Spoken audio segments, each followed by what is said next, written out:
side, envious eyes passes by. That's all we see, and it's okay, cause what you need is on me. Of course. Hello all my international people. My name is Myles Awai. I'm a singer, songwriter. Y'all check me out. I just had a question for today because I feel like as controversial as this topic can be, and you know, sometimes this topic can be a bit heavy, I really just want to start this just to have the topic out there. I'm not trying to be problematic. I'm not trying to be right or wrong in the situation. I just want to talk about it, so. And so the question that's been kind of on my mind this whole year, really, is the world pandering, or are they really coming together to finally accept us in the LGBT community? Is the LGBT community finally getting the respect they deserve? We have deserved for years, decades. Now, to understand what I mean by pandering, you gotta know the definition of pandering. And so let's look that up. I have my laptop right here. We can sit here and find out the definition together. Now, to pander means to gratify or indulge immorally or express one's view in accordance of a group in order to appeal to said group. And if you don't know what all those big words mean, basically it means to, in a way, BS, to BS a whole group of people. Basically means to appease a certain group to get them off their back.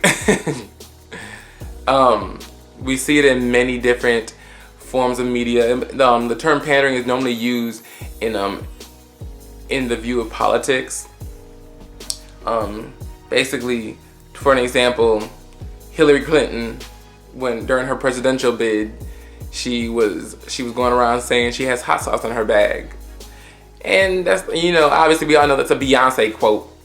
We all know that Hillary Clinton is not carrying a bottle of Louisiana hot sauce, a bottle of Tabasco, a bottle of Texas Pete.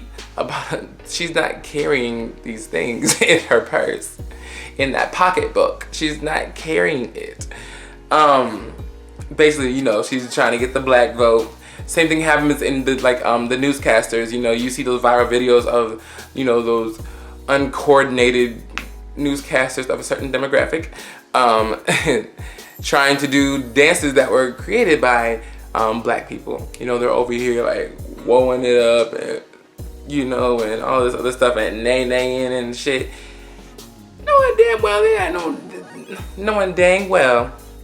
they don't do that shit. It's to gain the approval of the younger group and more ethnic people.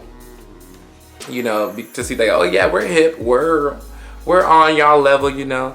But at the same time, though, you know, it's very it could be considered condescending, because you're just showing a small part.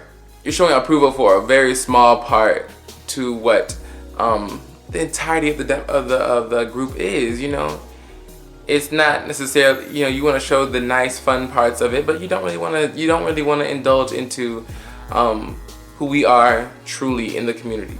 I want to start with the positives. You know, we've done a lot in the past just 5 years, you know, regarding LGBT strides. Let's just say, like, we got gay marriage is legal. Billy Porter's out here winning Emmys.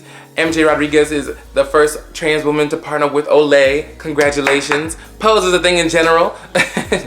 2017, Sam Park was the first openly gay man to be elected into state legislature here in Georgia. I got a little note thing to remember all these things, basically. Nowadays we have bathrooms that are not gender assigned, you know, for people who don't conform to gender roles, or not, that are people who are not necessarily comfortable in a male or female bathroom. We have a lot of people to look up to in all forms of media who are considered LGBT. You know, we have Don Lemon, we have Sam Smith, we have hell, here on YouTube we have Tariq Ali, Kingsley, Trey Melvin, Zach Campbell, Heath Lawless, Tay and Lou. If you want to get into iconic people, you know, we have Laverne Cox. fantastic. She's fantastic. We have Darrell Steffens. I'm sorry, I don't really know how to say your last name because it could depend on who it is. I'm gonna say Stevens. Darrell Stevens. You know, Noah's Ark, iconic. And even Jussie Smollett. No matter what you think of him, no matter what happened, he still has played a very crucial part into the open gay male in media, especially open black men. We have gained huge support from these big companies like Walmart and these huge big brands that haven't before, you know, openly expressed their views towards LGBT communities. There are a lot of non-discriminatory policies enacted at these jobs to where a lot of people who don't conform to their normal identities before, they would get bullied, they would get teased, they would get ridiculed, all these things, to where now we're getting a lot of these policies enacted to where we can't, where people aren't allowed to do that. People face, there are consequences to the teasing, to the ridicule. And we're holding people accountable for those people who do those things now. You know, people are facing jail sentences, longer jail sentences. And then nowadays we have a lot of heterosexual support. We have people like Lady Gaga, we have people like Tank, we have people like Matt McGorry out here, who I believe all identify as straight, and many, many more who are out here expressing their support for the LGBT community. And it's fantastic, it's great, we love it. Because right now, it's a great time to be queer. It's a wonderful time. But my only thing is that I really hope that this is more of a lasting thing and not just a wave. People say it all the time, it's a trend to be gay. Being gay is the trend now. I don't necessarily agree with that comment at all, but I can say that people are prospering off the gays right now, off the LGBT community now. So I really would hate for this to crash and burn in a way one day because people decided to move on to the next thing in life. So, and I think a lot of ways that could happen is that nowadays I feel like we're too sensitive. I feel like sometimes, a lot of times, actually, the LGBTQ community can be very, very sensitive.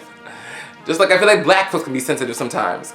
I just feel like we can't take a joke. I feel like we can't just enjoy life sometimes because we're so caught up in the acceptance part of society. When in all honesty, everybody's not gonna accept us. I feel like a lot of times even we have fake allies, people who just use us for clout, basically. It's like, you know, like those, like how we're always used as the girl best friends and kind of like that. We're always just used for, I feel like we're just used to make people look better. I'm just gonna rip the band-aid off of this first topic.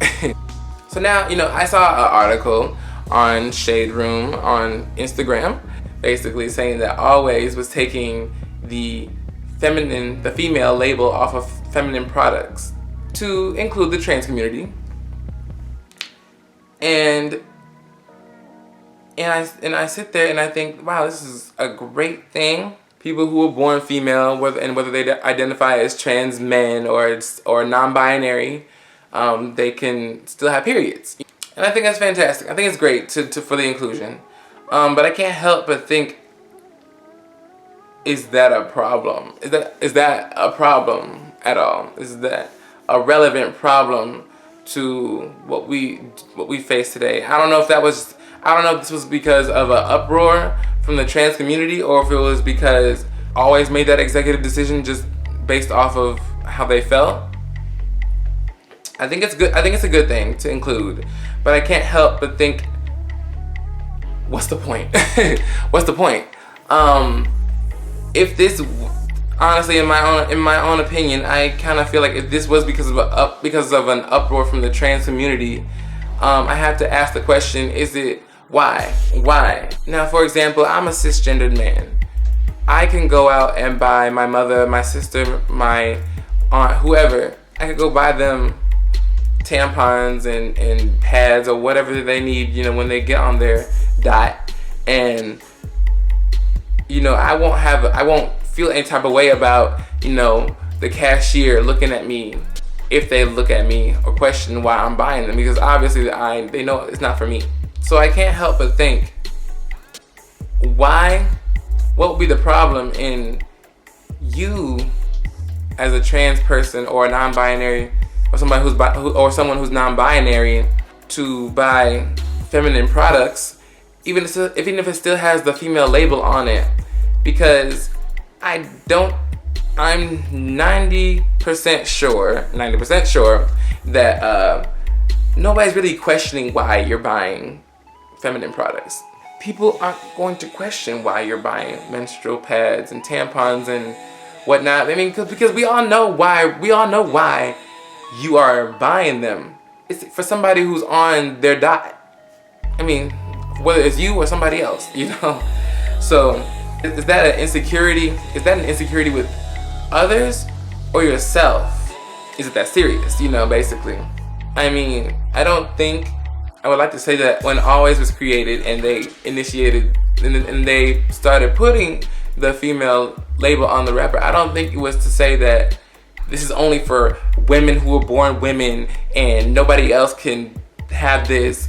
This is not for people who transition at all or identify as a certain other. Well, they made it for cisgendered women, so I can't help but think, can we get upset for having the female sign on the rapper, even though if it was made for the gender assigned female, the cisgendered female. But hey, to each their own. If I'm missing the whole point entirely, hey, I'm wrong, and I'll be happy to say I'm wrong, and I'll be happy to say I'm wrong. I'll be happy to say that, and I'm happy to say that Always is here for the inclusion. The second thing I had to think about was that I don't think that every show needs to have a gay character or a gay scene in it to be good, to get ratings, I really feel like this is why we have gay scenes and gay characters on these shows, and it's just really to get a certain demographic to watch them. I feel like it's just for ratings, because I really feel I don't think every show needs the gay character, because a lot of times it's like, what's the point? What for? And I'm not saying we need a reason for a gay character. I feel like a lot of these gay characters are always the stereotypical ones. Like, can we stop the repeated gay character narrative? Can we? I'm tired of the victims. I'm tired of the girl best friends. We're not all victims. In fact, most gays I know, most LGBTQ people I know, we fight.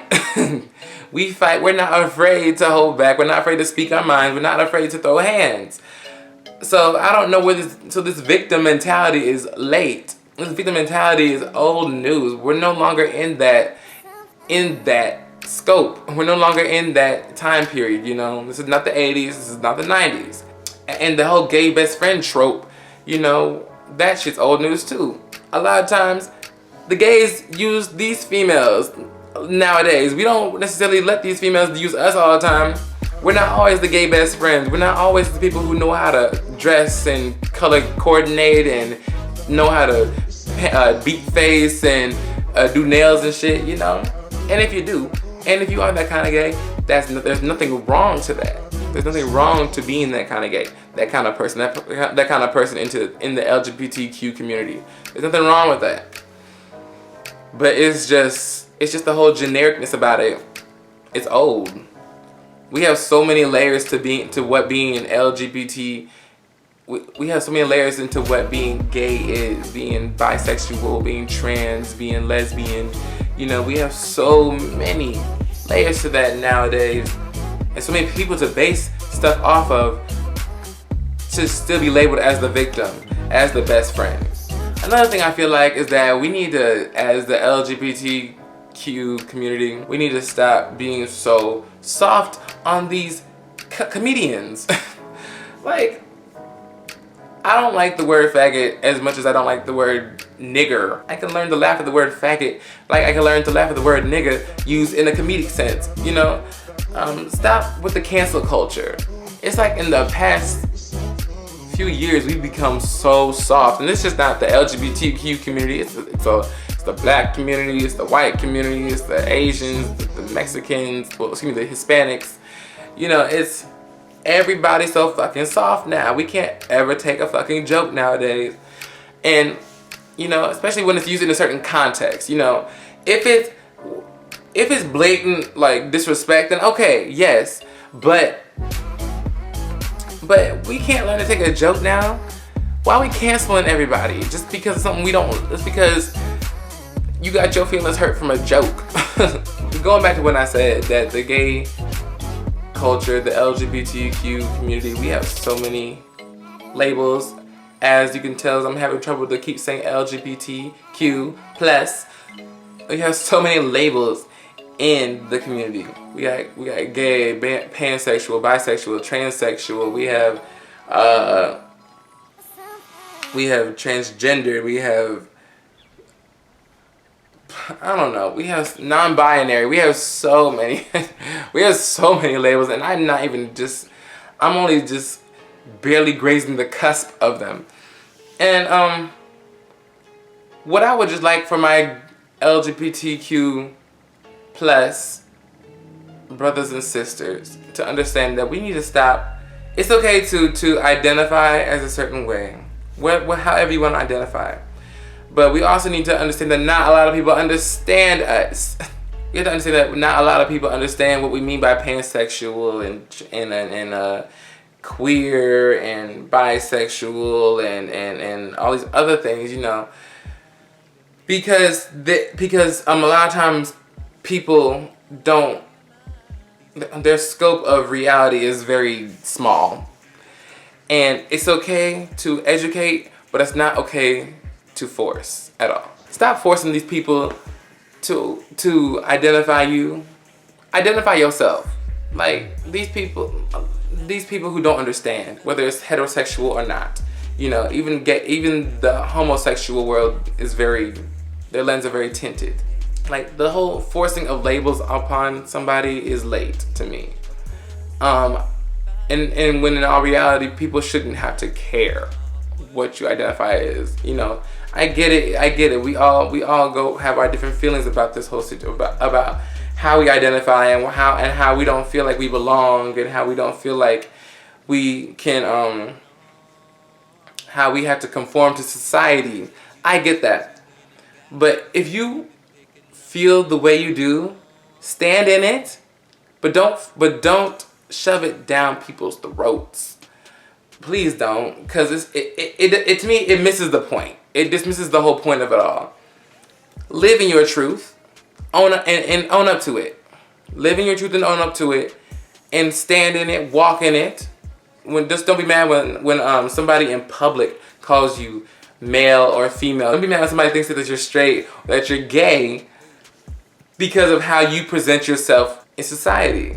Like, a lot of people out in society only think all of like 2, 3, 4 ways, maybe at most. You know, so you have to understand that if it's a problem, educate. Don't force, because it dismisses the whole point of it all. You might put yourself in a situation where you're not gonna be comfortable anymore, because now you feel like, now people are looking at you like the angry outlier. I'm all for inclusion. I just want us to understand. I want us as a society to understand how we all work. We all work in different intricate ways, and not everybody's going to conform to how society is. And honestly, that's a great thing. Diversity is great, you know. We need more diversity in the world, so we can help us, so we can understand how we all work, so we can all spread the love that we all have in it for each other, because nobody's the same. I just really don't want this to be a wave based off of the popularity the LGBTQ plus community is, you know, how we are right now. We run the world. We really do run the world. This world would not run without the gays, the LGBTQ community. We did not. I just want it to be all love. I just want it to be all light, because we deserve that much. All right, that's all I have to say. Okay, bye.